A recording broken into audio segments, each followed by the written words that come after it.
آقا صلی اللہ تعالی علیہ وسلم کا ارشاد گرامی ہے۔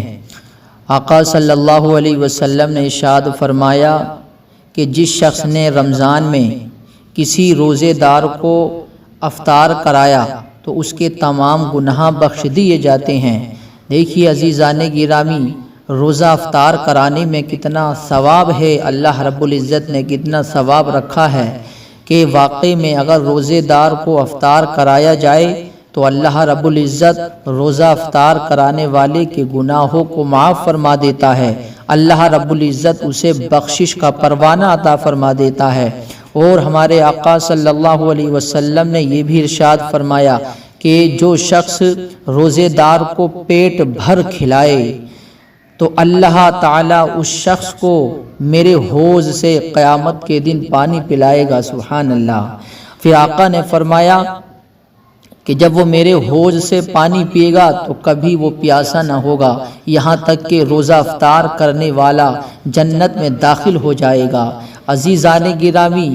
دیکھیے واقعی میں اللہ رب العزت نے کتنا ثواب رکھا ہے، اور جو روزے دار کو افطار کراتے ہیں اللہ رب العزت نے روزہ افطار کرانے میں کتنا ثواب رکھا ہے۔ تو عزیزان گرامی، اگر اللہ رب العزت نے استطاعت دی ہے تو ہو سکے ہم بھی کسی کو روزہ افطار کرائیں۔ غریب ہے اگر کوئی ہمارے پڑوس میں تو اس کا بھی خیال رکھیں، یتیم ہے تو ان کا بھی خیال رکھیں، غریبوں کا، فقیروں کا، مسکینوں کا خیال رکھنا چاہیے اور روزہ افطار کرانا چاہیے۔ عزیزان گرامی، روزہ افطار کرانے سے اللہ گناہوں کو معاف فرما دیتا ہے۔ اور آقا صلی اللہ تعالی علیہ وسلم نے ارشاد فرمایا کہ جس شخص نے روزے دار کو پانی پلایا تو وہ شخص گناہوں سے ایسے پاک صاف ہو جاتا ہے جیسے کہ آج ہی اپنی ماں کے پیٹ سے پیدا ہوا ہے، سبحان اللہ۔ صحابہ کرام نے عرض کیا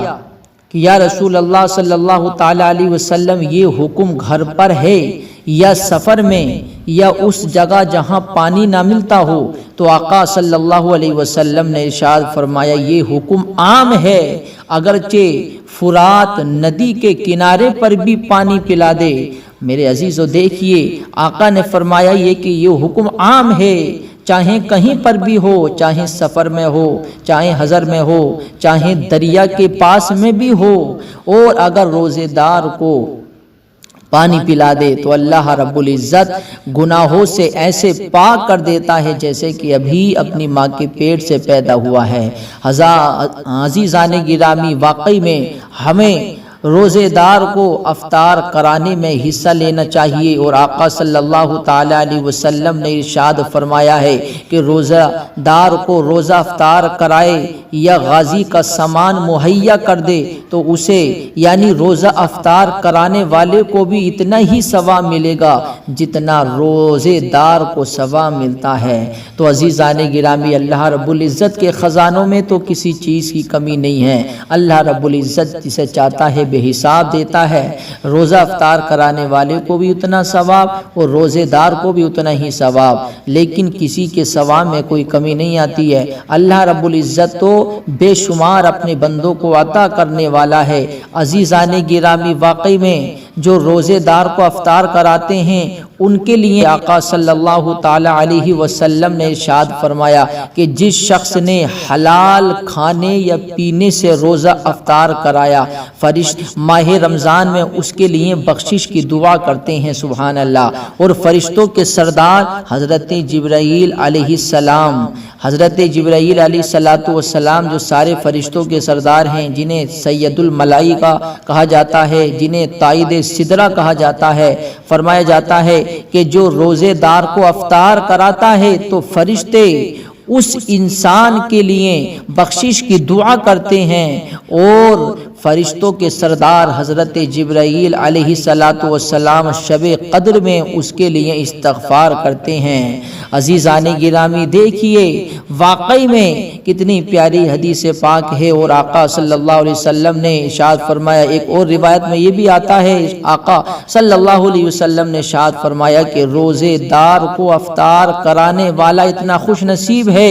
کہ شب قدر میں سارے فرشتوں کے سردار حضرت جبرائیل علیہ السلام اس شخص سے مصافحہ کرتے ہیں۔ سبحان اللہ۔ عزیزان گرامی، تو دیکھیے یہ افطار کرانے کی برکتیں ہیں، اور اللہ رب العزت نے اتنی عظمتوں والا برکتوں والا مہینہ یہ دیا ہے ہمیں۔ میرے عزیزو، جتنا بھی ہو سکے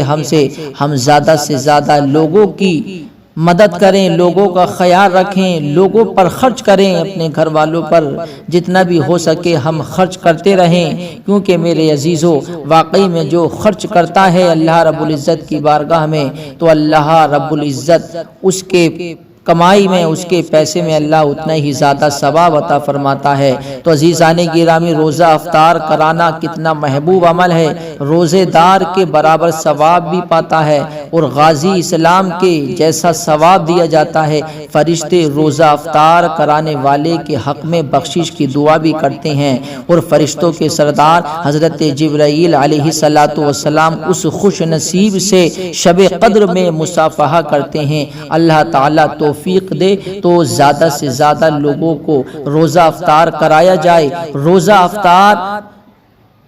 کرانے میں روزے دار کے لیے جتنا ثواب ملتا ہے اتنا ہی ثواب روزہ افطار کرانے والے کو بھی ملتا ہے، اور فرشتوں کی دعا بھی ملے۔ شب قدر میں حضرت جبرائیل علیہ السلام سے مصافحے کی سعادت بھی نصیب ہو جائے گی جو روزہ افطار کراتے ہیں۔ عزیزان گرامی، اب دیکھیے کہ روزہ افطار کس چیز سے کرنا چاہیے، تو آقا صلی اللہ تعالی علیہ وسلم نے ارشاد فرمایا ہے کہ جب تم میں کوئی روزہ افطار کرے تو کھجور سے افطار کرے۔ آقا نے فرمایا کہ جب روزہ افطار کرو تو کھجور سے روزہ افطار کرو کہ اس میں برکت ہے، اگر نہ ملے تو پانی سے افطار کر لو، وہ پاک کرنے والا ہے۔ تو میرے عزیزو دیکھیے اس حدیث پاک سے معلوم ہوتا ہے آقا نے فرمایا کہ روزہ کھجور سے افطار کرنا چاہیے، اگر کھجور مہیا نہ ہو تو پانی سے ہی روزہ افطار کر لینا چاہیے، یہ سنت ہے۔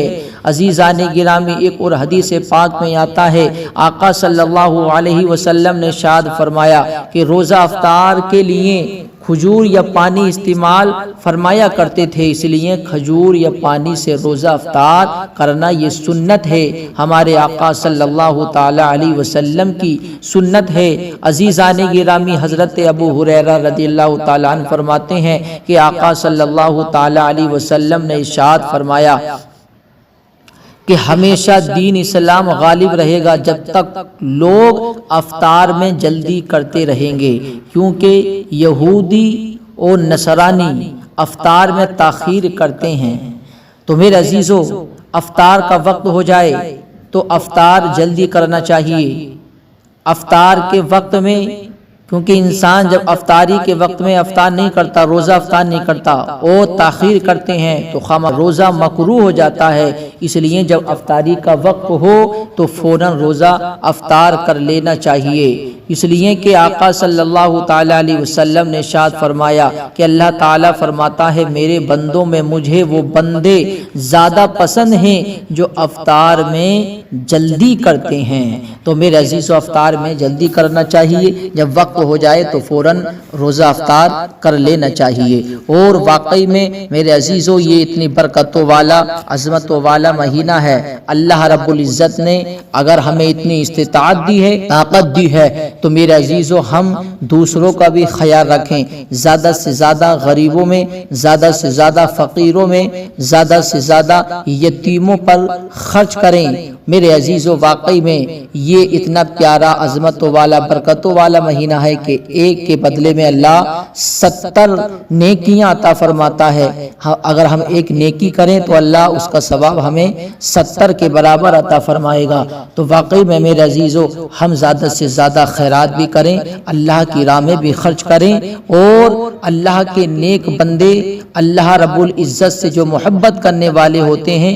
ان کا بھی ہم خیال رکھیں۔ تو میرے عزیزو واقعی میں اگر ہم اپنی زندگی اس طریقے سے گزاریں گے تو اللہ اس ماہ میں ہماری بخشش بھی فرمائے گا، اور اللہ رب العزت ہم کو دنیا میں بھی اور آخرت میں بھی کامیابی اور کامرانی عطا فرمائے گا۔